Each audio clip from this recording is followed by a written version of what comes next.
Hello, ಹೇಳಿ ಅರ್ಪಿತಾ ಅವರೇ. Jasmine, ಆಫೀಸಿಗೆ ಬರ್ತಿದ್ಯಾ ಅಲ್ವಾ?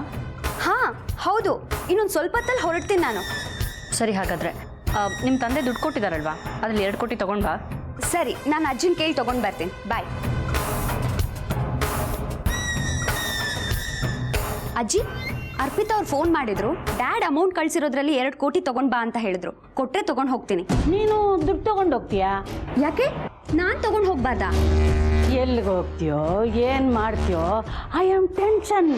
ಯಾರು ಬೇಕಾದರೂ ನಿನ್ನ ಸುಲಭವಾಗಿ ಯಾಮಾರಿಸ್ತಾರೆ. ಯಾವ ನಂಬಿಕೆ ಮೇಲೆ ನಿನ್ನ ಹತ್ರ ನಾನು ದುಡ್ಡು ಕೊಡಲಿ? ಹಾಂ ಹಾಂ ಹಾಂ, ಚಕ್ರಿನ ಕರ್ಕೊಂಡೋಗು. ಅಯ್ಯೋ ಅಜ್ಜಿ, ನನಗಷ್ಟು ಗೊತ್ತಾಗಲ್ವಾ? ಈ ಅರ್ಪಿತಾ ಅವ್ರು ಬೇರೆ ಬಿಸ್ನೆಸ್ ಅಲ್ಲಿ ಯಾರನ್ನೂ ಇನ್ವಾಲ್ವ್ ಮಾಡಬಾರ್ದು ಅಂತ ನಮ್ಮ ಅಪ್ಪನ ಬಿಸ್ನೆಸ್ ಪಾರ್ಟ್ನರ್ ಹೇಳಿದ್ರು. ಅವನೆಂತವನಿಗೆ ಬಿಸ್ನೆಸ್ ಪಾರ್ಟ್ನರು? ಅಜ್ಜಿ, ಬಿಸ್ನೆಸ್ ಪಾರ್ಟ್ನರ್ ಅಲ್ಲ, ಬಿಸ್ನೆಸ್ ಪಾರ್ಟ್ನರ್. ಎಂಥದೋ ಒಂದು. ನಾಳೆ ನೀನು ಮ್ಯಾರಿಡ್ ಆಗೋನು ನಿನ್ನ ಬಿಸ್ನೆಸ್ಸಲ್ಲೇ ತಲೆ ಹಾಕ್ಬಾರ್ದು ಅಂದರೆ ಹೇಗೆ? ಅಯ್ಯೋ, ಈ ಡ್ಯಾಡ್ ಫ್ರೆಂಡ್ ಏನೋ ಕಂಡೀಷನ್ ಹಾಕಿದ್ದಾರೆ ಅಂತ ಶಕುಂತಲಾ ಅಜ್ಜಿನೂ ಒಪ್ಕೊಂಡಿದ್ದಾರೆ. ಅದಕ್ಕೆ ನನಗೆ ಬೇಜಾರಾಗ್ತಾ ಇರೋದು.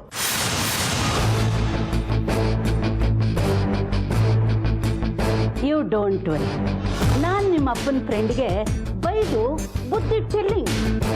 ಅಂದ್ರೆ ನೀವು ಡ್ಯಾಡ್ ಫ್ರೆಂಡ್ ಹತ್ರ ಮಾತಾಡಿ ಚಕ್ರಿನೂ ನಮ್ಮ ಬಿಸ್ನೆಸ್ ಅಲ್ಲಿ ಸೇರ್ಕೊಳ್ಳೋ ಹಾಗೆ ಮಾಡ್ತೀರಾ? ಎಸ್ ಎಸ್ ಎಸ್, ನಾನು ಪರ್ಮಿಷನ್ ಗಿವಿಂಗ್. ನೀನು ಆರಾಮಾಗಿ ಆಫೀಸಿಗೆ going. Thank you so much ಅಜ್ಜಿ, ನೀವು ತುಂಬಾ ಒಳ್ಳೆಯವರು. ನನ್ನ ಮನಸ್ಸನ್ನ ತುಂಬಾ ಚೆನ್ನಾಗಿ ಅರ್ಥ ಮಾಡ್ಕೊಂಡಿದ್ದೀರಾ.